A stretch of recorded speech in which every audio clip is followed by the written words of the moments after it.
Bismillahirrahmanirrahim. Assalamualaikum warahmatullahi wabarakatuh.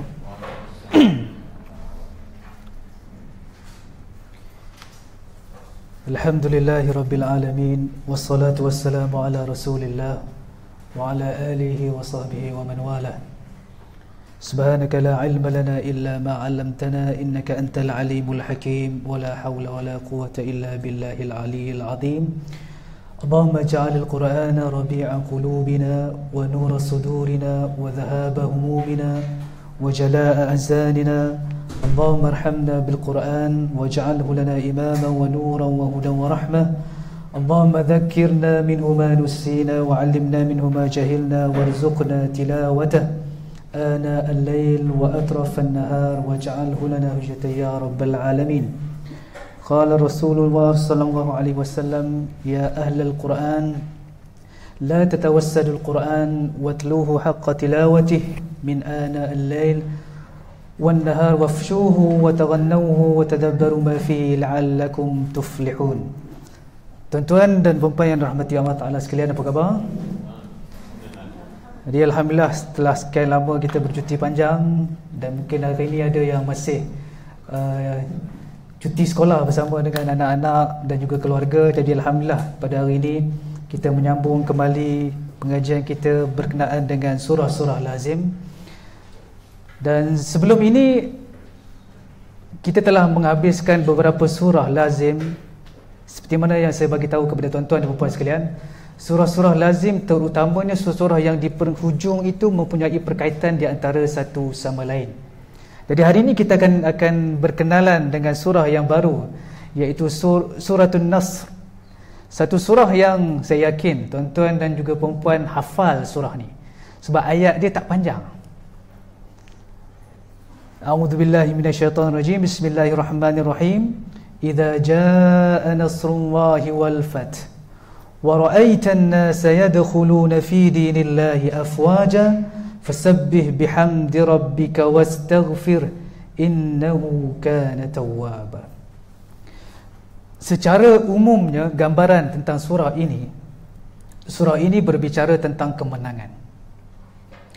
Kemenangan yang telah diberikan oleh Allah Subhanahu wa taala kepada Nabi sallallahu alaihi wasallam dan juga para sahabat. Setelah sekian lama berjuang menyebarkan Islam, mempertahankan Islam, akhirnya Allah Ta'ala memberikan satu kemenangan yang sangat besar. Cuma tuan-tuan dan puan-puan sekalian, bila membaca ayat ini, jangan kita anggap kemenangan itu hanya kepada Rasulullah SAW dan juga kepada para sahabat. Kita kena adaptasikan ayat-ayat yang kita baca, cuba kaitkan dengan kehidupan seharian kita. Kita tanya diri kita, apa kemenangan yang telah Allah Ta'ala berikan kepada kita? Apa kejayaan yang telah Allah Ta'ala berikan kepada kita dalam kita melayari kehidupan seharian kita? Setakat ini umur kita 40 tahun, 50 tahun, 60 tahun. Apa yang telah kita capai? Sejauh mana kejayaan yang Allah Ta'ala berikan kepada kita? Cuma persoalannya, kita kena tanya diri kita, bila kita beroleh kejayaan, kepada siapa kita kembalikan kejayaan tersebut? Adakah kita dengan mendabik dada, akulah orang yang berusaha bersungguh-sungguh sehingga menyebabkan aku mendapat kejayaan, akulah yang telah menghasilkan apa yang telah aku capai pada hari ini, akulah, semuanya berkait dengan aku dan juga aku. Jadi surah An-Nasr ini mengajar kita banyak perkara. Jadi sebelum saya masuk dengan lebih terperinci, saya terangkan terlebih dahulu tentang keadaan surah ini. Surah ini apabila turun, walaupun kita melihat surah ini berkaitan dengan kemenangan, tetapi Abu Bakar As-Siddiq radhiyallahu anhu, Umar Al-Khattab radhiyallahu anhu, dan juga Ibnu Abbas radhiyallahu anhu, ketika mana ayat ini turun, mereka agak sedih. Sebab apa sedih? Ketika mana orang sedang bergembira, meraihkan kejayaan, mereka ada perasaan sedih. Sebab mereka dapat merasakan sesuatu mesej yang Allah Ta'ala ingin sampaikan kepada mereka. Tuan-tuan, apabila seseorang pergi ataupun masuk ke dalam medan perang, Dan bila mana dia telah berjaya untuk memenangi peperangan tersebut, bila dah habis, kita buat apa? Kita balik, betul? Kita pergi tempat orang berperang, bila dah habis, dah selesai, kita perlu balik. Jadi bila mana surah ini turun, kemenangan telah diberikan kepada umat Islam. Mereka merasakan Nabi SAW akan bertemu dengan Allah Subhanahu Wa Taala dalam jangka masa yang terdekat. Jadi kesedihan melanda mereka. Mereka dapat merasakan sesuatu yang kehilangan yang besar. Seseorang yang telah memberikan panduan, hidayah dan juga tunjuk ajar kepada mereka, membawa mereka untuk bertemu dengan hidayah Allah Subhanahu Wa Taala, akan kembali bertemu dengan Allah Subhanahu Wa Taala. Kita, orang yang kita sayang, yang sangat-sangat kita sayang, selalu bersama dengan kita, sentiasa membimbing kita, tiba-tiba dia kembali bertemu dengan Allah SWT. Apa perasaan kita? Inilah yang dirasai oleh Abu Bakar, Umar dan juga Ibnu Abbas. Tuan-tuan, kita berkenalan terlebih dahulu dengan surah An-Nas. Jika kita membuka Al-Quran, nombor surah ini berada pada kedudukan 110. Okey, kalau surah ini berada pada kedudukan 110, 109 surah apa? Surah Al-Kafirun. 109 surah Al-Kafirun. Surah An-Nas 110. 111 surah apa? Surah Al-Masad. Surah Al-Masad. Al-Kafirun, kemudian An-Nasr, kemudian Al-Masad. Saya sebut ni supaya saya nak tuan-tuan nampak nanti perkaitan di antara ketiga-tiga surah ini. Jadi kedudukannya berada pada kedudukan 109, 110 dan juga 111. Ini kedudukan di dalam Al-Quran. Cuma dari sudut turutan penurunannya, ia turun pada yang keberapa? 114. Dan ia turun, ini dari sudut turutan penurunan ayat ni. Tadi turutan di mana? Di dalam Al-Quran. Sekarang ini saya ceritakan tentang turutan penurunan. Dan ayat surah ini turun selepas surah At-Taubah. Berapa bilangan ayat ni? Ayat bagi surah ni ada berapa? Ada 3. Di kedudukan juzuk yang keberapa?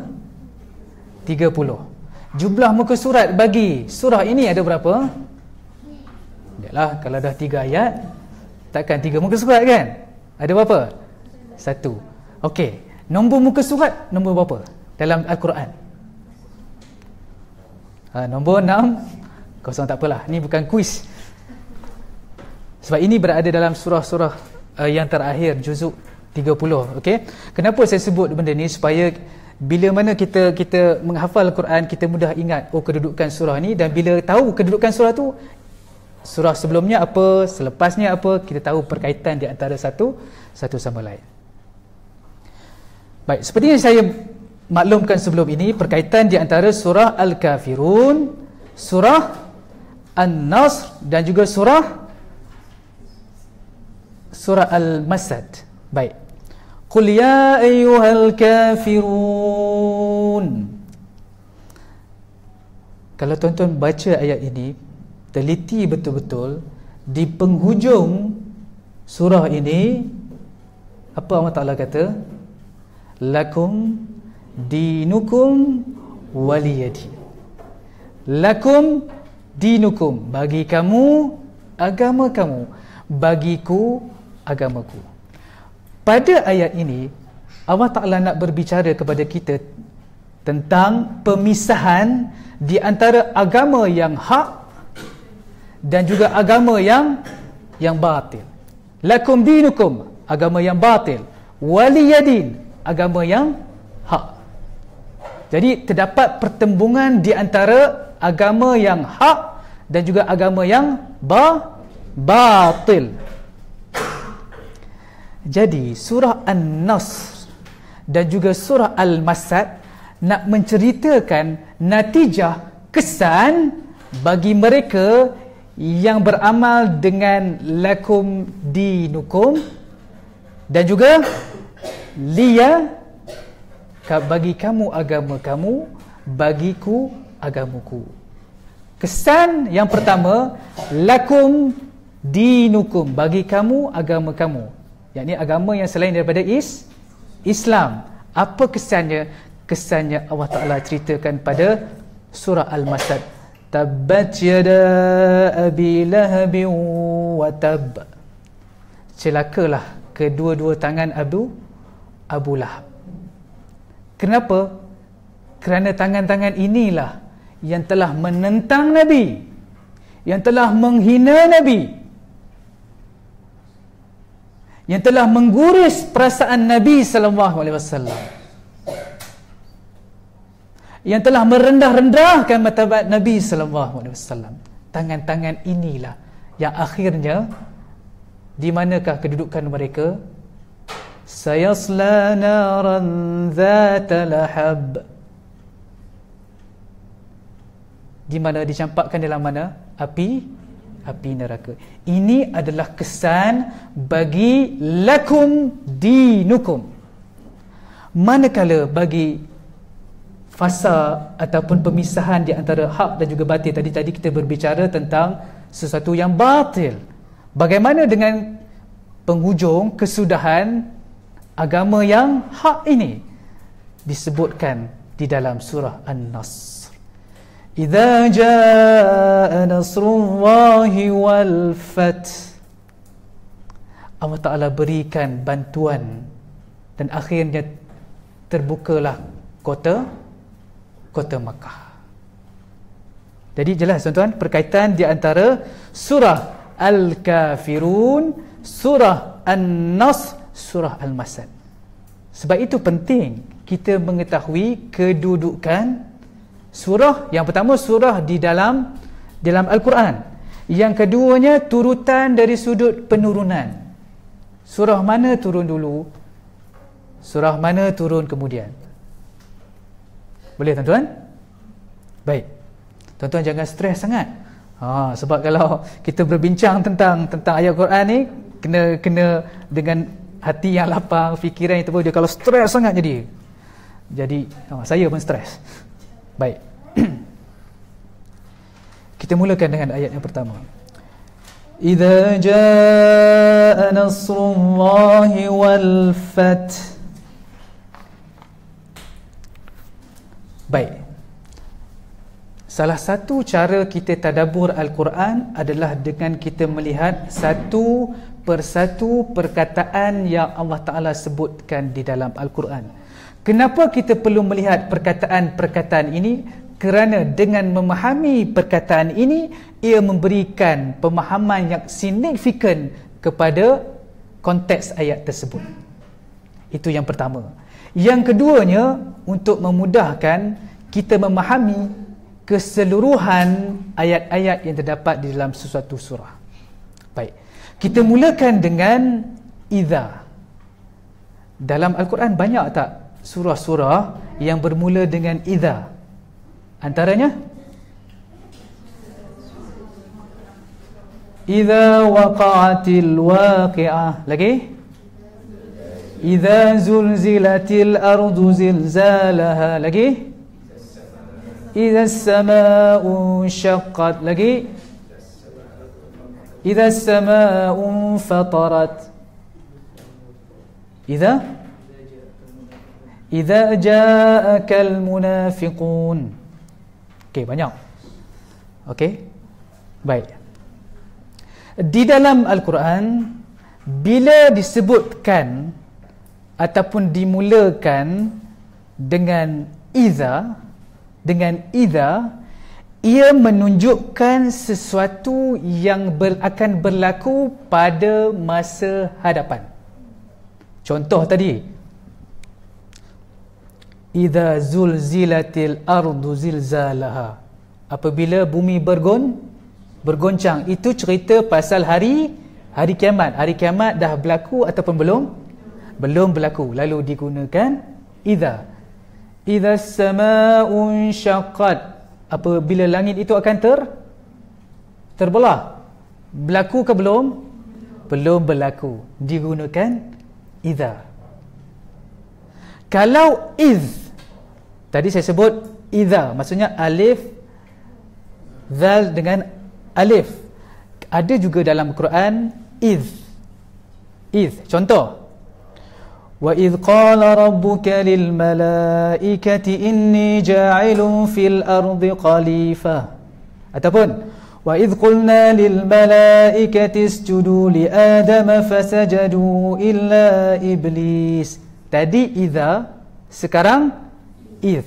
Kalau idza menunjukkan sesuatu yang berlaku pada masa hadapan, if menunjukkan sesuatu yang berlaku, yang telah berlaku. Saya ulang sekali lagi, if, kalau kita jumpa huruf ini di dalam Al-Quran, itu bermaksud ia menunjukkan sesuatu yang telah berlaku.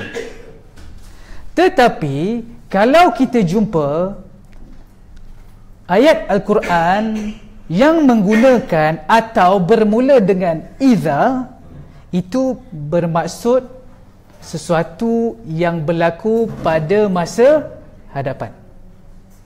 Boleh faham? Cuma bagi idza ini terdapat beberapa ayat yang tidak menunjukkan masa hadapan. Tuan-tuan salin ni. Yang pertama, pada surah Hud ayat ke-40. Surah Hud ayat 40. Idza jaa amruna wa farat tanur. Ini digunakan idza, betul? Saya kata tadi kalau idza menunjukkan masa depan, tetapi ayat ini menunjukkan masa depan ataupun tidak? Tidak, ia menunjukkan masa yang lalu. Terdapat exception. Exceptional kat sini ada 3 ayat. Yang pertama surah Hud ayat ke-40. Boleh? Yang kedua Suratul Kahfi ayat 86. Suratul Kahfi ayat 86. Idza balagha maghribasy syams. Idza balagha maghribasy syams. Surah Al-Kahfi ayat 86. Dan yang ketiga surah Al-Munafiqun. Idza ja'akal munafiqun. Jadi ketiga-tiga ayat ini walaupun dimulakan dengan idza, tetapi ia tidak bermaksud sesuatu yang berlaku pada masa hadapan, bahkan ia menunjukkan maksud sesuatu yang telah berlaku. Jelas tuan-tuan? Jadi lepas ni bila buka Al-Quran, tengok idza, selain daripada 3 ayat ini, kita tahu ia menunjukkan sesuatu yang berlaku pada masa hadapan. Jadi kita fahamlah, kurang-kurangnya kita ingatlah kan, idza zulzilatil ardu zilzalaha. Oh, ini cerita pasal hari kiamat. Sebab itulah Allah Ta'ala sebutkan idza. Ini nak mudahkan kita faham. Macam mana? Idza jaa. Okey, saya kata tadi idza jaa nasrullah termasuk yang akan datang ataupun selepas? Dia akan datang. Sebab surah itu berbicara tentang benda yang belum berlaku pada masa tu. Masa tu belum berlakunya pembukaan Kota Mekah. Boleh?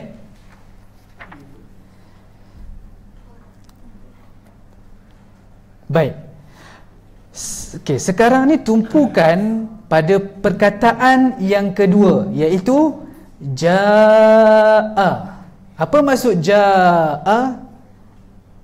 Jaa maksudnya datang. Tuan-tuan dan puan-puan sekalian, datang dalam bahasa Arab ada satu perkataan lagi, iaitu ata. Alif, ta, alif maksurah, ya yang tak ada titik. Ata, ata, bukan ata. Orang Perak, ada orang Perak sini. Ata, okey, ata. Baik, persoalan di sini, kedua-duanya bermaksud datang. Tetapi kenapa pada ayat ini Allah Ta'ala menggunakan ja'a, tidak menggunakan ata? Ustaz, Allah dah tetap macam tu, yang kita sibuk-sibuk nak tanya apa siapa? Ada orang sebut macam tu. Allah dah sebut macam tu, terima je lah. Tak, tadabbur memerlukan kita berfikir dan bertanya why dan why. Barulah namanya tadabbur. Okey? Baik. Tentu akan ingat bila mana digunakan perkataan ja'a, bermaksud sesuatu yang besar akan datang. Sesuatu yang besar akan datang. Apa buktinya? Buktinya tuan-tuan boleh tengok pada surah Abasa, fa idza ja'atis sakhah, apabila datang tempikan yang begitu kuat. Digunakan apa kat situ? Ja'a. Fa idza ja'atit tammatul kubra, apabila datang hari bencana yang sangat dahsyat, yang amat besar, lalu didatangkan perkataan ja'a. Idza jaa nasrullahi wal fath. Maksudnya apa? Sesuatu yang besar apa? Akan datang. Tapi kalau ata ni benda yang biasa-biasa, yang tidak melibatkan sesuatu yang besar, yang hebat, yang agung.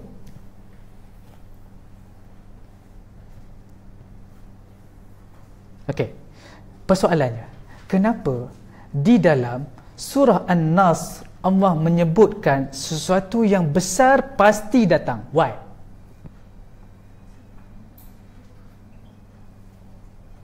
Tuan-tuan, Rasulullah SAW dan juga para sahabat nak dapat pembukaan kota Mekah tu senang ke susah? Bermula daripada berhijrah daripada kota Mekah, pergi ke mana? Pergi ke Madinah. Lama tak dekat Madinah? Lama. Bukan sesuatu yang mudah. Dan berapa banyak peperangan yang telah Nabi SAW dan juga para sahabat sertai. Berapa ramai yang telah terbunuh, yang mati syahid.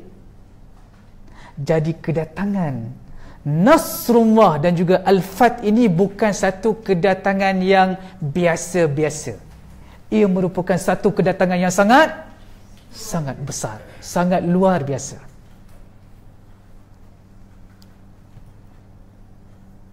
Sebab itu tuan-tuan, saya dah sebut sebelum ni, mana-mana surah pasti ada kaitan dengan suratul Fatihah. Pasti ada kaitan dengan suratul Fatihah. Iyyaka na'budu wa iyyaka nasta'in. Tuan-tuan, apa prasyarat kita nak dapat bantuan daripada Allah SWT? Nasta'in disebut selepas ke sebelum na'budu? Selepas. Apa prasyarat permohonan kita diterima? Yang pertamanya adalah ibadah kepada Allah Subhanahu Wa Taala. Dalam mana-mana surah, dalam mana-mana cerita, pasti Allah Taala nak berikan satu mesej utama, iaitu nak mengakui kesempurnaan Allah dan nak kita ini sebagai manusia mengakui kelemahan kita. Sebab itu kita minta tolong Na'budu berbicara tentang Allah. Nasta'in berbicara tentang siapa? Kita sebagai manusia. Lemah, tidak mampu, lalu kita minta tolong daripada Allah Subhanahu Wa Taala. Dan saya bagi tahu juga, nak minta tolong syaratnya kenapa? Al-isti'anah itu, nak minta tolong syaratnya kenapa? Kena berusaha terlebih dahulu baru minta. Berusaha terlebih dahulu baru minta tolong. Itulah konsep tawakal. Usaha terlebih dahulu baru berserah kepada Allah. Begitu juga dalam Nasrullahi wal Fath, para sahabat berjuang bermati-matian, sanggup tinggal keluarga, sanggup tinggal harta, berhijrah demi untuk membina Islam, demi untuk menyebarkan agama Islam.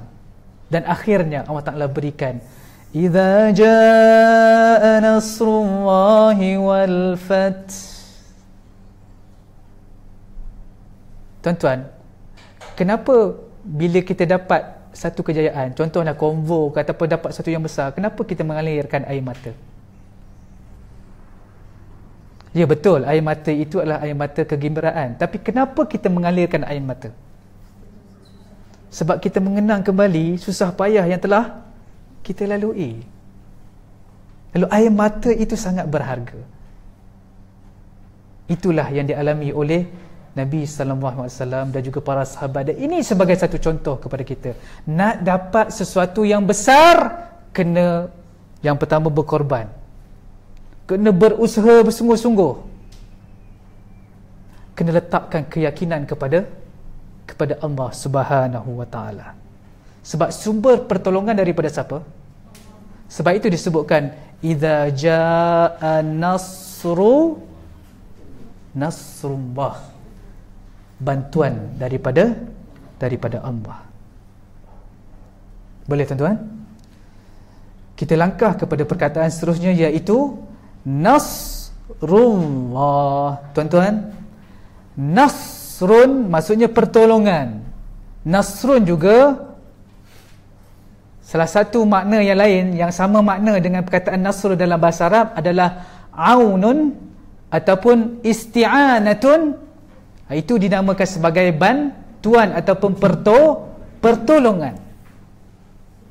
Nasrun ataupun aunun. Apa beza aunun, isti'anah yang kita baca iyyaka nasta'in tadi dengan nasrun, pertolongan. Tadi kita minta pertolongan, nasta'in, pertolongan juga. Nasta'in dalam surah Al-Fatihah itu bermaksud pertolongan yang secara umum, tidak spesifik. Tidak spesifik. Sebab itu Allah Ta'ala tak sebut nasta'in apa? Minta tolong apa? Tak. Okey? Tetapi perkataan nasrun adalah kita minta pertolongan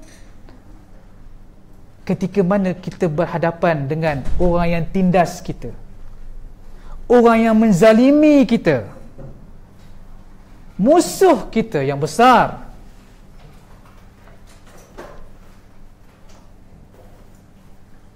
Okey? Jadi digunakan perkataan nasrun berbanding perkataan aunun ataupun isti'anah. Baik. Tuan-tuan tengok perkataan nasrun digandingkan dengan perkataan Allah. Kalau sesuatu perkataan digandingkan dengan lafzul jalalah iaitu Allah, ia bermaksud sesuatu yang amat luar biasa. Contohnya apa selain daripada ayat ni? Contoh, tuan-tuan boleh tengok dalam surah Al-Humazah ayat ke-6. Narullah, kan, wa ma adraka mal hutamah, narullahil muqadah. Bertanya, apakah itu hutamah? Hutamah ni adalah api neraka lah. Okey. Narullahil muqadah, iaitu api Allah yang dinyalakan dengan perintahnya. Jadi bila digabungkan nar dengan Allah, maksudnya api itu sangat apa? Sangat besar, sangat sangat pedih. Contoh lain dalam surah Asy-Syams ayat ke-13, faqala lahum rasulullahi naqatallahi wa suqyaha. Disebutkan diganding perkataan naqah. Naqah maksud unta betina. Ini kisah Nabi Saleh. Jadi bila Allah Ta'ala gandingkan naqatullah itu, maksudnya unta itu sangat hebat. Ada sesuatu yang perlu kita baca, kita kaji, kita teliti. Apa keistimewaan unta ini? Boleh, ini saya bagi secara umum saja. Banyak lagi perkataan-perkataan yang terdapat dalam Quran yang bila kita baca, kita kena berhenti sekejap. Bila digabung ni pasti ada something yang perlu kita faham. Baik. Nasrullahi wal fath. Tuan-tuan, perkataan al-fath digunakan untuk menunjukkan sesuatu kemenangan yang sangat jelas. Maksudnya jelas, ada yang menang, ada yang kalah. Digunakan perkataan al-fath. Baik, saya nak bawa tuan-tuan untuk lebih memahami dengan lebih mendalam tentang apakah yang dimaksudkan dengan Al-Fath ini. Cuba kita tengok pada surah Al-Fath. Inna fatahna laka fatham mubina. Salah satu cerita yang diceritakan, kalau kita kembali mengimbau kembali sejarah Nabi SAW, adalah kisah perjanjian Hudaibiyah. Tuan-tuan, kalau kita baca perjanjian Hudaibiyah ni, kita rasa macam berat sebelah tak? Apa antara kandungan perjanjian Hudaibiyah? Antaranya, umat Islam yang datang daripada Madinah pada ketika itu untuk menunaikan umrah diminta untuk balik datang tahun depan. Tuan-tuan, kalau kita hari ni, kita daripada KL pergi ke Perlis, bukan naik kereta, bukan naik kapal terbang, bukan naik motosikal, bukan naik bas, kita pergi dengan menaiki unta, dengan berjalan kaki. Sampai dekat Perlis, sebelum masuk ke Perlis tu orang kata jangan masuk. Apa perasaan kita? Ni jalan kaki tuan-tuan, naik unta ni. Apa perasaan? Kecewa. Sebab itu bila termeterainya perjanjian Hudaibiyah ni, ramai sahabat yang macam, antaranya adalah Umar Al-Khattab. Umar ni sifatnya bengis kan. Umar bengang lah. Kenapa nak kena balik pula? Kami dah sampai di sini. Antara syarat lain, kalau orang Quraisy lari pergi dekat orang Islam mesti apa? Kena pulangkan balik. Kalau orang Islam lari pergi dekat Quraisy, tak perlu, tak ke nampak macam berat sebelah. Tetapi Nabi punya vision sangat luas, sangat dinamik. Dan itu pasti wahyu daripada Allah Subhanahu wa ta'ala. Baik, kita patah balik. Okey, ni kita masuk bersejarah ni. Okey, baik. Ketika mana Nabi sallallahu alaihi wasallam mendapat perintah daripada Allah Subhanahu wa ta'ala untuk menyebarkan agama Islam, dan Nabi sebarkan agama Islam dalam keadaan sir, tidak secara terus terang. Lepas itu masyarakat Quraisy pada ketika itu mendapat tahu bahawa Nabi sedang membawa sesuatu agama yang baharu. Apa pandangan mereka kepada Nabi? Mereka kata Nabi ni seorang yang pelik. Apa takrifan pelik bagi kita? Kalau kita buat sesuatu yang orang lain tak buat, itu namanya pelik. Boleh? Tuan-tuan, sekarang saya pegang mic, gunakan apa? Tangan. Tiba-tiba saya gunakan mic ni gunakan kaki. Pelik. Sebab biasa orang guna mic, guna tangan. Tiba-tiba saya guna kaki, sedangkan tangan ada. Itu takrifan pelik bagi manusia biasa. Takrifan pelik bagi manusia biasa. Dan mereka melihat agama Islam adalah sesuatu yang pelik. Kisah ini berulang tak pada hari ini? Ada orang melihat Islam Sesuatu yang apa? Agama yang asing, pelik. Dan ini berlaku.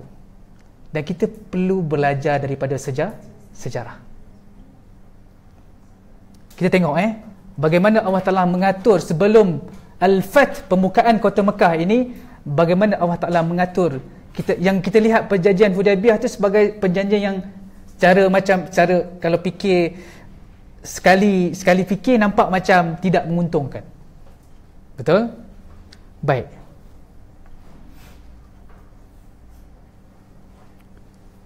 Saya nak tanya tuan-tuan, bila mana Quraisy yang suatu ketika dahulu menganggap agama Islam sebagai satu agama yang pelik, tiba-tiba dia nak buat perjanjian dengan umat Islam. Apa tandanya tu?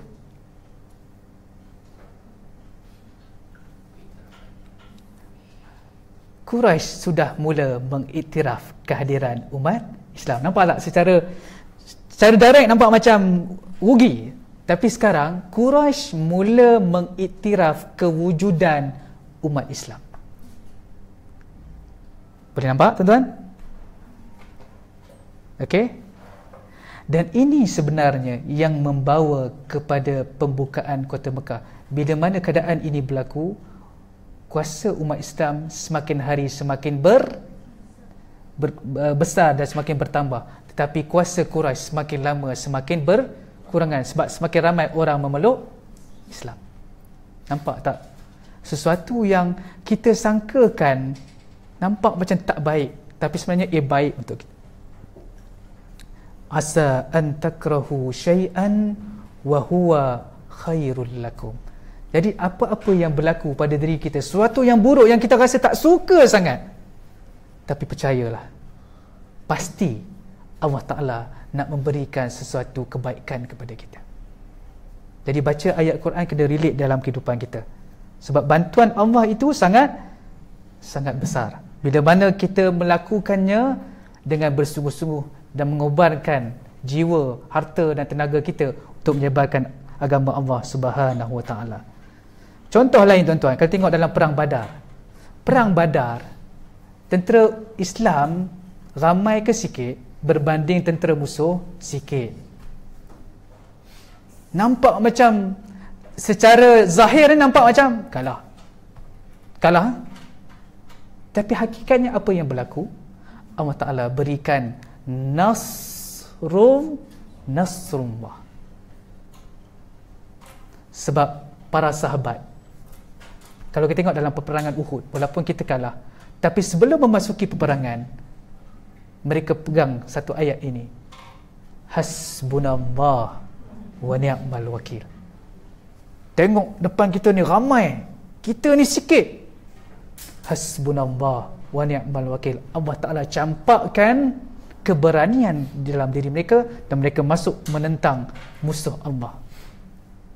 Jadi tuan-tuan perlu lihat, walaupun bantuan Allah ni kadang-kadang kita nampak dengan jelas, kadang-kadang kita tak nampak secara jelas. Dan bantuan yang Allah Ta'ala berikan di dalam peperangan Badar, jelas ataupun tidak jelas?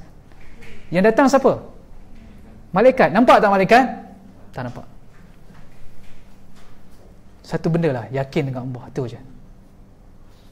Okay, buat sesuatu yakin dengan Allah Subhanahu Wa Ta'ala. Boleh tuan-tuan? Okey. Boleh teruskan lagi? Okey, kita mungkin sampai pukul 12. Boleh tunggu? Tak boleh tunggu tak ni? Boleh. Okey, tuan-tuan tunggulah, saya nak balik. Okey. InsyaAllah kita cuba habiskan, sebab surah ni ada berapa ayat je. Ini pun saya cuba ringkaskan tuan-tuan dan juga perempuan, supaya at least kita mendapat gambaran secara umum tentang surah ni. Kalau nak cerita satu-satu kan, kenapa wa kan, kenapa digunakan wa, ini mungkin pukul 12 atau pukul 1 baru kita balik. Okey. Baik. Ayat yang kedua, wa ra'aitan nasa yadkhuluna fi dinillahi afwaja. Tengok perkataan wa ra'aita. Wa ra'aita. Ayat ini sebenarnya berbicara dialog di antara siapa? Allah Ta'ala berikan kepada Nabi sallallahu alaihi wasallam. Ayat ini, okey, ta tu balik kepada siapa? Engkau melihat manusia tu siapa? Kepada Nabi sallallahu alaihi wasallam. Okey, walaupun begitu, walaupun ayat ini okey digunakan kepada Nabi, tetapi ia tidak menghalang kita untuk mengaitkan dengan diri kita. Wa ra'aita, kenapa Allah Ta'ala menyebutkan perkataan ra'aita dan engkau melihat? Tuan-tuan, di permulaan dakwah, adakah Nabi nampak satu hari nanti akan Allah Ta'ala berikan kemenangan yang sangat besar kepada baginda sallallahu alaihi wasallam? Adakah Nabi nampak? Nabi tak nampak. Nabi adalah manusia, okey, yang diberikan wahyu. Kalau Nabi ni ada kuasa luar biasa, supernatural, kalau kisah Aisyah yang telah difitnah, okey, pasti Nabi tahu cerita tu betul ataupun salah, tapi Nabi tunggu wahyu daripada Allah Subhanahu Wa Taala. Lebih kurang sebulan baru turun wahyu. Jadi wa ra'aitan nas, sebab bila mana Nabi memulakan dakwahnya, Nabi risau dan juga bimbang agama Islam ni akan terbantut, tidak berkembang. Nabi risau. Lalu sebelum Nabi SAW bertemu dengan Al-Khaliq, penciptanya, lalu Allah Ta'ala katakan, wa ra'aitan nasa yadkhuluna fi dinillahi afwaja, dan kamu akan melihat manusia masuk ke dalam agama Allah itu dalam keadaan berbondong-bondong, dalam keadaan berduyun-duyun. Bermaksudnya apa? Islam mula diterima oleh ramai orang. Islam itu mula tersebar ke seluruh pelosok dunia. Okey tuan-tuan, perkataan yang seterusnya, An-Nas. Kita patah balik sikit kepada surah Al-Kafirun. Dalam surah Al-Kafirun, Allah Ta'ala menyebutkan, Qul ya ayyuhal, sambung, Al-Kafirun, menggunakan lafaz Al-Kafirun. Di dalam ayat ini Allah Ta'ala menggunakan wa ra'aitan nas. Okay, manusia ni masuk Islam, maksudnya sebelumnya apa? Kafir, tidak beriman, betul? Tetapi kenapa dalam ayat ni Allah Ta'ala tak gunakan Qul ya ayyuhal kafirun? Faham tak soalan saya? Kenapa dalam surah Al-Kafirun Allah Ta'ala gunakan Al-Kafirun? Dalam surah ni Allah Ta'ala gunakan An-Nas. Kenapa tak gunakan Al-Kafirun? Ada sebab. Al-Kafirun, tuan-tuan, kita nak kata orang tu kafir ni satu benda yang berat tau. Ada orang mudah mentakfirkan orang lain. Kau kafir. Kafir semua. Kafir ni satu benda yang berat. Dan kebiasaan yang dimasukkan Al-Kafirun ini adalah yang pertama, golongan kufar yang sengaja menolak agama Allah. Itu yang pertama. Golongan kufar ini sengaja menolak agama Allah. Yang kedua, mereka bukan sekadar menolak agama Allah, tapi mereka menentang, memerangi agama Allah Subhanahu Wa Taala. Sebab itu mereka dipanggil Al-Kuffar ataupun Al-Kafirun. Boleh faham tuan-tuan? Boleh faham? Jadi bila mana Allah Ta'ala gunakan An-Nas pada surah An-Nasr ini, itu bermaksud mereka yang masuk ke dalam Islam ini bukanlah mereka yang dipanggil Al-Kafirun itu. Audience yang berbeza.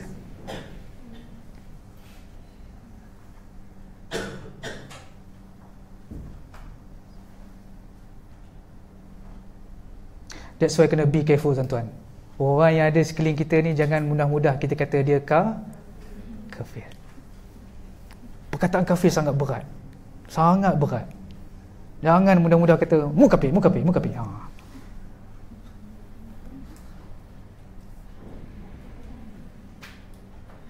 Sebab antara ciri-ciri orang kafir ni, Allah Ta'ala sebutkan, innal ladhina kafaru, dalam surah Al-Baqarah, innal ladhina kafaru sawa'un alaihim a'anzartahum am lam tunzirhum la yu'minun. Sesungguhnya orang kafir ini, sama ada mereka diberikan peringatan ataupun tidak diberikan peringatan, mereka tetap tidak beriman. Tapi orang yang berada di sekeliling kita, mereka ada peluang tak untuk beriman kepada Allah SWT? Ada. Ada. Okey? Sebab itu jangan underestimate orang yang mungkin kita lihat masih belum berhijrah. Kita duk pandang macam dia ni, teruk dia ni. Doakan dia supaya dia mendapat hidayah. Jangan kita mudah underestimate. Kita tengok dia terlalu liar, bergaul bebas dan sebagainya. Jangan underestimate. Mainkan peranan kita. Dan inilah yang dilakukan oleh Nabi sallallahu alaihi wasallam. Kan Nabi pergi ke Taif. Masyarakat pada masa itu baling batu sehingga berdarah, mengalir turun daripada jasad Nabi sallallahu alaihi wasallam. Malaikat datang nak empapkan apa? Gunung ke atas kaum ini. Maka adakah Nabi benarkan? Nabi tak benarkan. Sebab Nabi kata, mereka inilah yang akan menjadi pembela kepada agama Islam. Jadi jangan pandang orang yang masih belum bersama Islam dengan satu pandangan yang jijik, hina dan sebagainya. Pandanglah dengan pandangan kasih sayang. Semoga kita doakan supaya dia juga turut mendapat hidayah. Jadi inilah perangan disebut sebagai da'i. Da'i ini bukan semestinya ustaz, betul? Da'i ini adalah peranan semua orang. Baik. Anas ni juga pada ketika itu datang ramai pedagang-pedagang, bukan pedagang, kumpulan-kumpulan kabilah-kabilah daripada Yaman dan juga Taif datang berjumpa dengan Nabi SAW, menyatakan untuk memeluk agama Islam. Kalau dulu Nabi SAW cari orang untuk terangkan tentang Islam, sekarang orang datang nak tahu tentang Islam. Jadi mereka ini, Anas ini datang, sebab ni yang datang ni bukan orang biasa-biasa, yang datang ni adalah duta-duta besar. Jadi mereka bila masuk Islam, balik ke tempat mereka beritahu tentang ajaran Islam, maka yang lain pun turut masuk.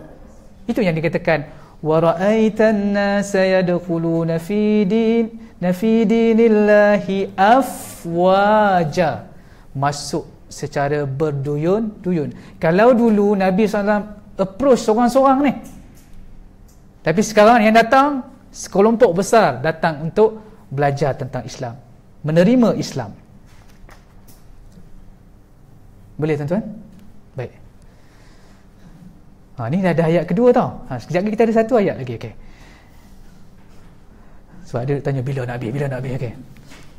Yadkhulun. Sekarang Allah Ta'ala sebut perkataan apa? Yadkhulun. Apa maksud yadkhulun? Masuk ke dalam agama Allah. Allah Ta'ala tak sebut wa ra'aitan nasa yu'minuna bidinillah. Beza tak? Sekarang kita kata dan engkau melihat manusia masuk ke dalam agama Allah. Kenapa Allah Ta'ala tak gunakan dan kamu akan melihat manusia beriman dengan agama Allah? Beza tak tu? Beza. Tengok, dengar elok-elok.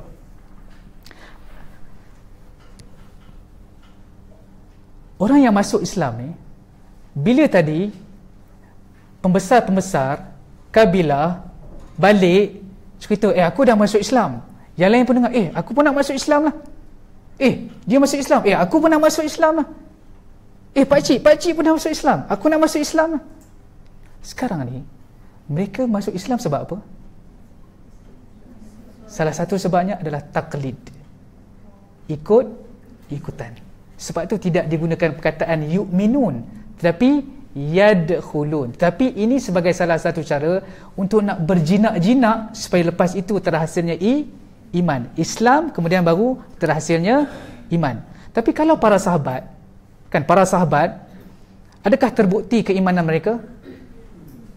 Ahasiban nasu ayyutraku ayyaqulu amanna wa hum la yuftanun. Adakah kamu menyangka kamu telah beriman sedangkan kamu masih belum diuji? Sahabat diuji tak? Faminhum man qadha nahbah. Ada antara mereka apa? Yang telah kembali. Faminhum man yantazir. Ada antara mereka yang masih menunggu-nunggu untuk syahid di jalan Allah. Sahabat terbukti mereka ini ikhlas kerana Allah Ta'ala dan mereka dilabelkan apa? Orang beriman. Tetapi orang yang masuk Islam ni tak apa, masuk dulu. Okay, boleh faham Cuma masalahnya bila masuk Islam senang, nak keluar pun jadi senang tak? Sebab apa? Something yang kita dapat dengan mudah, kadang-kadang kita appreciate ke tak? Kita tak appreciate, kita tak hargai. Boleh faham tuan-tuan apa mesej yang saya sampaikan ni? Kadang-kadang kita tak hargai nikmat yang Allah Ta'ala berikan kepada kita. Sebab itu tuan-tuan ingat ayat ni Ini adalah ayat pada surah Asy-Syura ayat ke-14. Allah Ta'ala menyebutkan, wa innal ladzina urithul kitaba min ba'dihim lafi syakkim minhu murib. Dan sesungguhnya orang-orang yang diberikan Allah mewarisi kitab. Perkataan apa? Mewarisi kitab agama, kemudian daripada mereka berada dalam keadaan syak yang menggelisahkan terhadap kitab itu. Bila agama ini diwarisi, macam kita kan, kenapa kita Islam? Sebab ayah kita Islam, mak kita Islam. Kenapa mak ayah kita Islam? Sebab nenek dan juga atuk kita Islam. Agama itu diperolehi melalui apa? Warisan. Bila agama diperolehi melalui warisan, kadang-kadang ada orang tidak appreciate.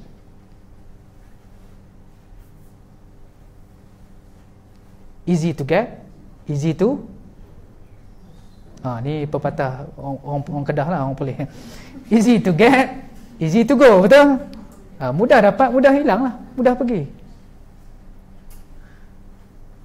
That's why tuan-tuan, ni bagi yang dah ada anak-anak, jangan ambil mudah status Islam yang ada pada anak-anak kita.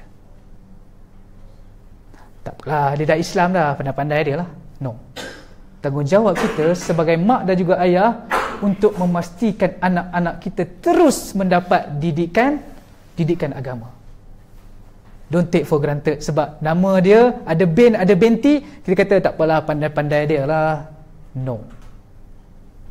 Tanggungjawab ibu dan juga ayah adalah memberikan didikan agama kepada anak-anak dia. Sebab tu kita kena selalu doa Rabbana la tuzigh qulubana ba'da idh hadaitana. Ya Allah, jangan kau palingkan hati kami ini setelah engkau berikan hidayah. Sebab itu tuan-tuan, hidayah ini perlu kita minta pada setiap hari daripada Allah SWT. Hidayah ni bukan untuk orang yang belum masuk Islam, bukan orang yang kita rasa macam dah jauh daripada agama Allah. Tidak. Hidayah ini adalah sesuatu perkara yang perlu diminta oleh semua orang pada setiap hari. Itu perlu kita ingat jelas dalam kehidupan kita. Afwaja. Okey, nak habis dah. Okey. Nak habis ayat kedua. Okey. Afwaja. Seperti yang saya jelaskan tadi, sebelum ini agama Islam tersebar melalui orang persendirian. Maksudnya Nabi SAW approach seorang demi seorang, ataupun dalam bilangan yang kecil. Dalam bilangan yang kecil. Siapa yang approach? Nabi SAW approach mereka. Terangkan tentang Islam, terangkan tentang Allah Subhanahu Wa Taala.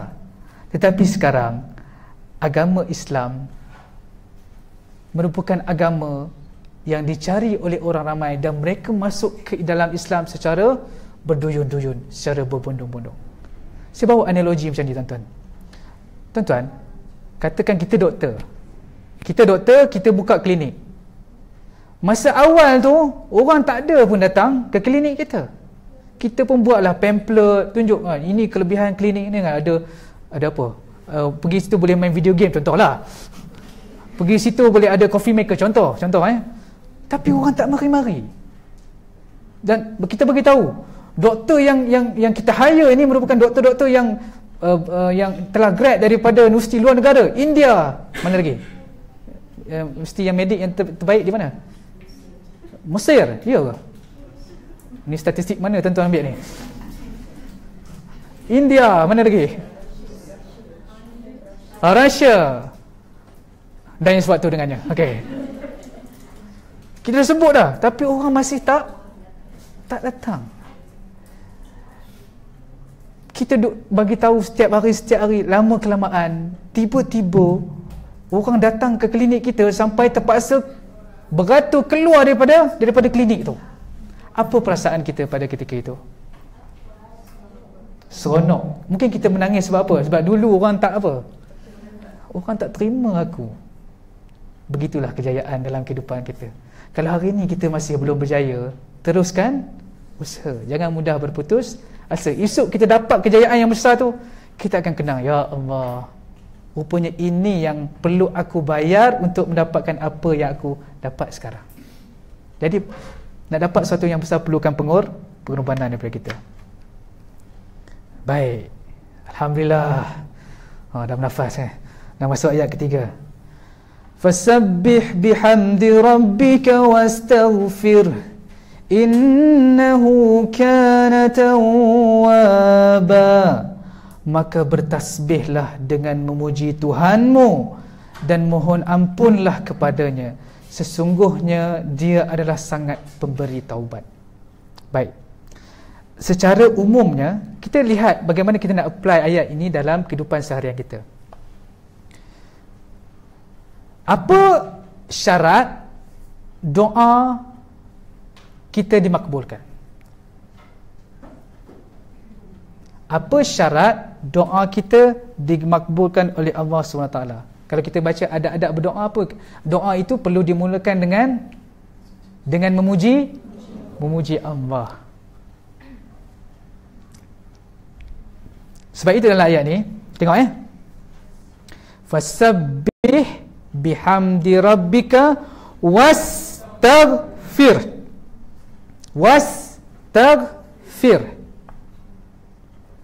Baik, sama dengan ayat pada surah Al-Fatihah, iyyaka na'budu wa iyyaka nasta'in. Ayat ini juga ada kaitan dengan surah Al-Fatihah. Apa kaitannya? Yang pertamanya, di dalam ibadah terdapat dua komponen utama. Sebagai umat Islam, terdapat dua komponen utama yang perlu kita tahu bila mana kita melaksanakan ibadah. Yang pertamanya, kita perlu mengakui kesempurnaan Allah Subhanahu Wa Taala. Itu yang pertama. Mengakui kesempurnaan Allah Subhanahu Wa Taala. Yang kedua, kita kena mengakui kelemahan diri sendiri. Sebab itu surah Al-Fatihah berbicara tentang iyyaka na'budu wa iyyaka nasta'in. Hanya kepada engkau lah kami sembah. Kita bicara tentang siapa tu? Tentang Allah. Mengakui, mengiktiraf kesempurnaan Allah SWT. Wa iyyaka nasta'in. Kita mengakui kelemahan diri kita sendiri. Sebab itu tuan-tuan, sebelum kita minta sesuatu yang merupakan hak kita, tunaikan terlebih dahulu hak Allah. Dalam ayat ni, apakah hak kita? Hak kita nak mendapatkan keampunan. Wastaghfir. Dan mohonlah keampunan. Bila dapat keampunan, itu untuk siapa? Untuk diri kita. Tetapi Allah Ta'ala kata, sebelum minta hak kita, tunaikan dahulu hak Allah, iaitu yang pertama fasabbih, yang kedua bihamdi rabbika. Yang pertama bertasbih, yang kedua bertahmid. Tasbih maksudnya kita mengucapkan subhanallah, Tahmid maksudnya kita mengucapkan Alhamdulillah. Tuan-tuan, ayat ini merupakan tafsiran kepada ayat bagi surah Al-Hijr ayat ke-99. Ayat ini merupakan tafsiran bagi ayat ke-99 surah Al-Hijr. Apakah ayatnya? Wa'bud rabbaka hatta ya'tiyakal yaqin, dan beribadahlah kepada Tuhanmu sehingga datang kepadamu perkara-perkara yang yakin. Tuan-tuan, tujuan kita ibadat untuk dapat keyakinan. Keyakinan apa? Yang pertama, kita nak mengiktiraf Allah itu adalah sempurna. Yang kedua, kita nak mengakui kita ini merupakan manusia, pasti banyak kelemahan, pasti banyak kekurangan. Itu perlu kita akui. Bila mana kita akui kelemahan kita, kekurangan kita, lantas kita minta pertolongan daripada siapa? Daripada Allah Subhanahu Wa Taala.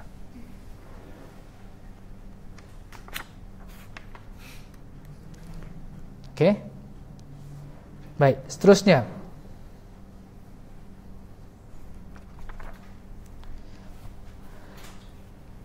Perkataan fasabbih. Apa maksud tasbih? Yang kita duk baca subhanallah, subhanallah, subhanallah, subhanallah, subhanallah, subhanallah. Faham tak?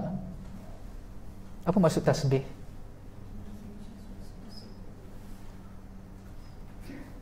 Tasbih, satu yang sebut tadi adalah kita mengiktiraf kesempurnaan Allah. Tasbih juga bermaksud penyucian jiwa. Penyucian jiwa. Tuan-tuan, di dalam surah An-Nasr ini Allah Ta'ala gambarkan, Allah Ta'ala berikan panduan kepada kita nak jadi orang hebat yang berjaya, kena bersihkan luaran dan juga dalaman. Luaran dan juga dalaman. Tadi Allah Ta'ala berbicara, idza jaa nasrullahi wal fath wa ra'aitan nasa yadkhuluna fi dinillahi afwaja. Tadi Allah Ta'ala berbicara tentang kemenangan ini. Kita lihat orang berbondong-bondong masuk ke dalam agama Islam. Bila mana Nabi SAW masuk ke dalam kota Mekah, apa perkara pertama yang Nabi buat? Dekat Kaabah tu ada apa? Berhala. Perkara pertama yang Nabi buat adalah memusnahkan, menyucikan Kaabah daripada berhala-berhala. Itu kita namakan sebagai penyucian luaran. Penyucian luaran. Boleh faham? Sebab itu tuan-tuan, sebelum kita solat, kita ambil wuduk, kita bersihkan dari segala kekotoran luaran. Tapi pada hakikatnya wuduk itu juga ada perkara-perkara yang melibatkan penyucian dalaman. Okey? Pembersihan Kaabah daripada berhala-berhala ini merupakan penyucian luaran.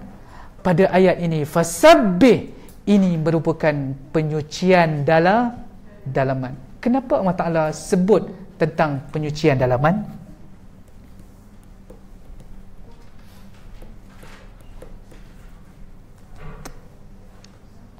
Okey, bila kita berjaya, sepatutnya kita kena buat apa? Kan? Kena syukur kan? Kenapa Allah Ta'ala tak gunakan fashkur?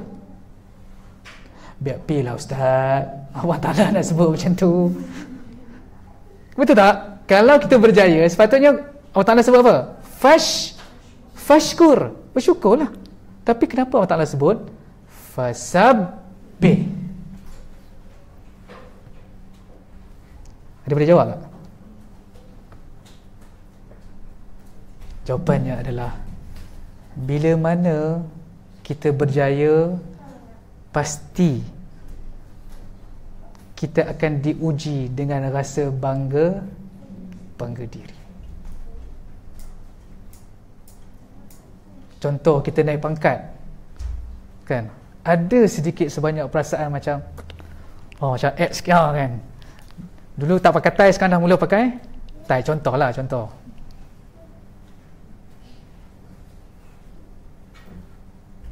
Okay, balik kampung kan, kawan-kawan tak masuk universiti, kita masuk universiti kan, balik kampung kan. Okay, kau universiti mana? UKM je. Okay, UKM je, contoh.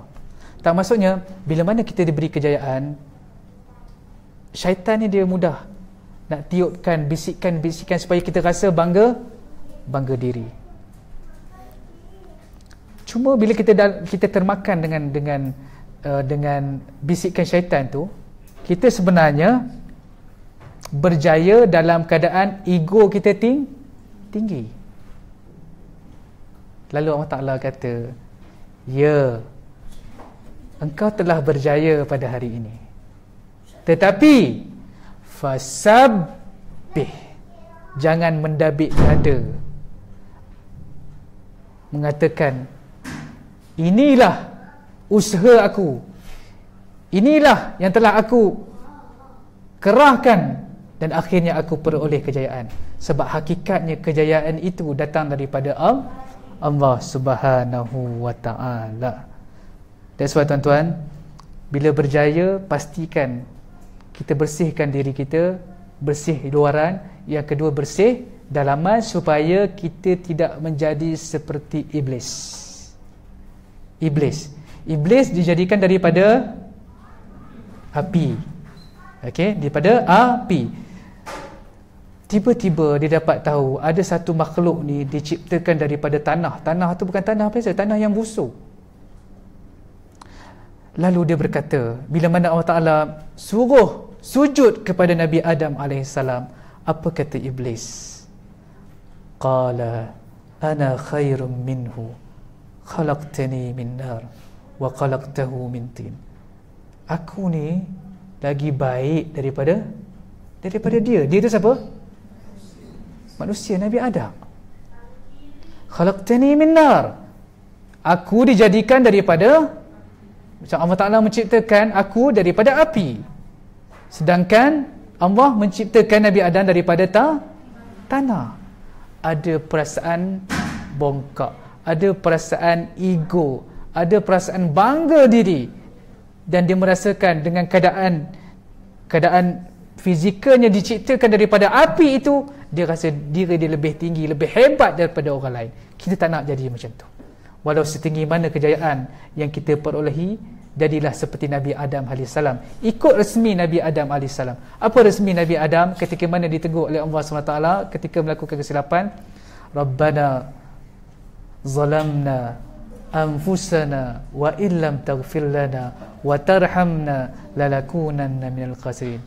Wahai Tuhan kami telah menzalimi diri sendiri, mengakui kelemahan. Saya kata tadi kan, dua komponen ibadah. Yang pertama mengakui kesempurnaan Allah, yang kedua mengakui kelemahan diri.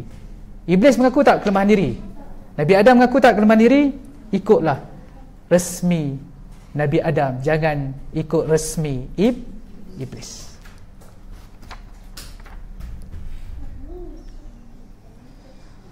Bihamdi, fasabbih bihamdi.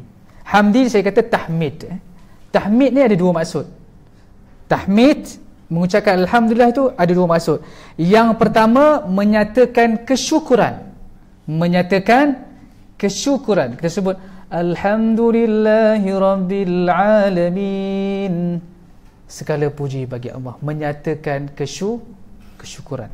Yang keduanya adalah menyatakan penghargaan kepada Allah SWT, berterima kasih kepada Allah. Itu maksud bertahmid. Sebab tu bila sebut Subhanallah, Alhamdulillah, kena internalizekan dalam diri kita. Kita sebut tu faham ke tidak? Bila sebut Subhanallah, kita sedang menyatakan bahawa Allah itu adalah Tuhan yang maha sempurna. Dan secara automatiknya, bila Allah itu sempurna, kita ni pasti banyak kelemahan.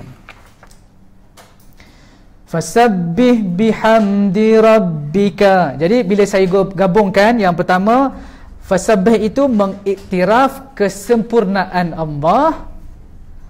Bihamdi itu adalah menyatakan kesyukuran dan juga penghargaan terhadap Allah. Dan bihamdi rabbika, Tuan-tuan kena ingat, Rabb yang saya terangkan daripada surah Al-Fatihah ada beberapa maksud. Antaranya Rabb bermaksud As-Sayyid, sebagai Tuan. Bila Allah itu adalah Tuan, kita ini adalah hamba. Bila Allah itu adalah pemilik, maka kita ini adalah yang Kalau Allah itu adalah, bukan kalau, memang Allah itu adalah raja, kita adalah hambanya, hamba rakyat. Jadi rakyat kena ikut cakap raja, hamba kena ikut cakap Tuan. Dan satu lagi, Allah itu juga, Rabb juga bermaksud murabbin. Allah itu adalah pendidik. Bila mana Allah adalah pendidik, kita adalah hamba yang dididik. Jadi pohonlah hidayah daripada Allah SWT. Semoga kita beroleh hidayah yang melimpah ruah daripada Allah Subhanahu wa ta'ala.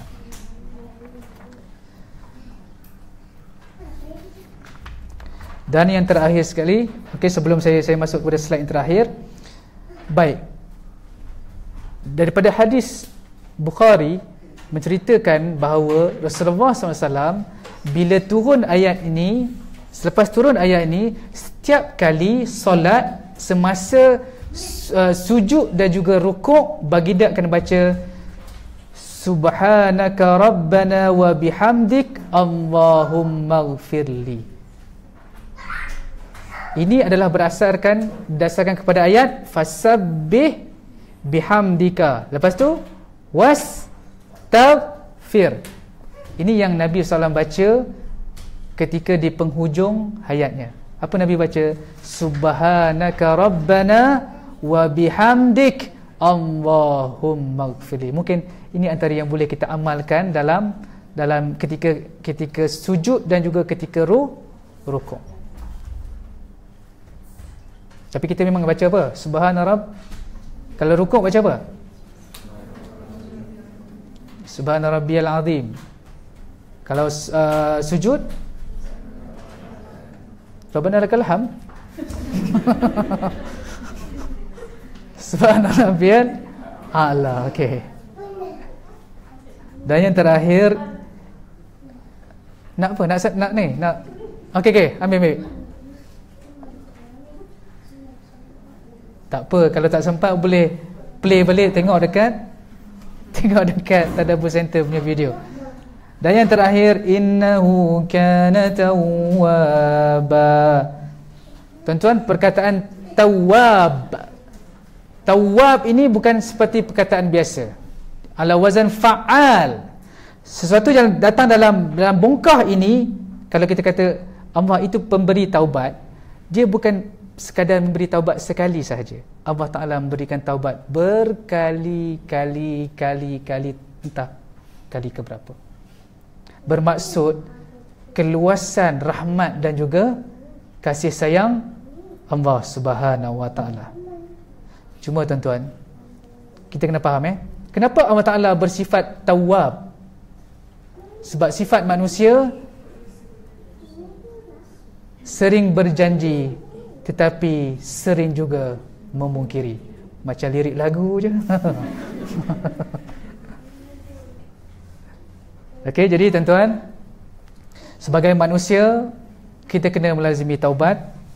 Taubat antaranya kita menyesali perbuatan dosa yang lalu, berazam dan bertekad untuk tidak mengulangi dosa yang kita lakukan, dan yang terakhir bersegera meninggalkan dosa semata-mata kerana Allah SWT. Semoga segala dosa yang kita lakukan, sama ada kecil ataupun besar, kita tahu Allah itu apa? Innahu kana tawwaba. Sentiasalah memohon taubat daripada Allah SWT. Sekadar itu saja. Terima kasih kepada tuan-tuan dan juga puan-puan sekalian. Alhamdulillah kita berjaya menghabiskan surah An-Nasr. Okey. Oh, belum pukul 12. Okey.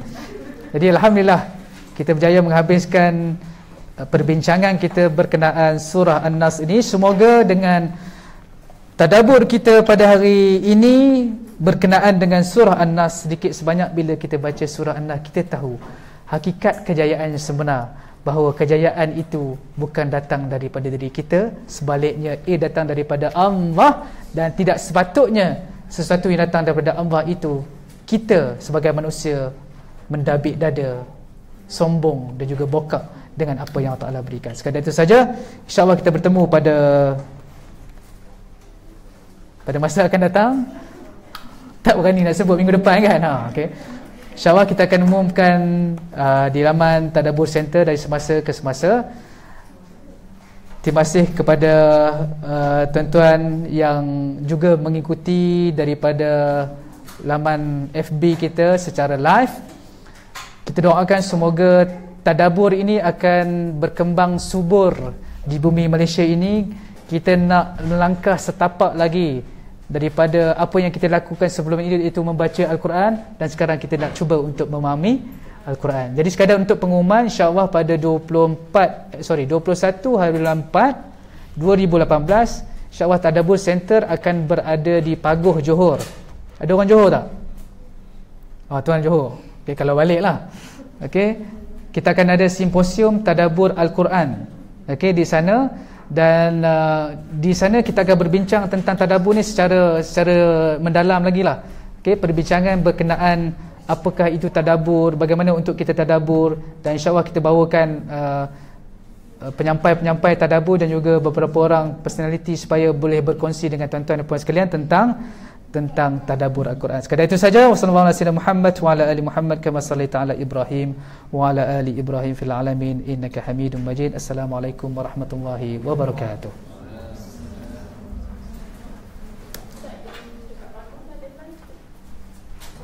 Tak tahu lagi. Kita cuba usahakan ni.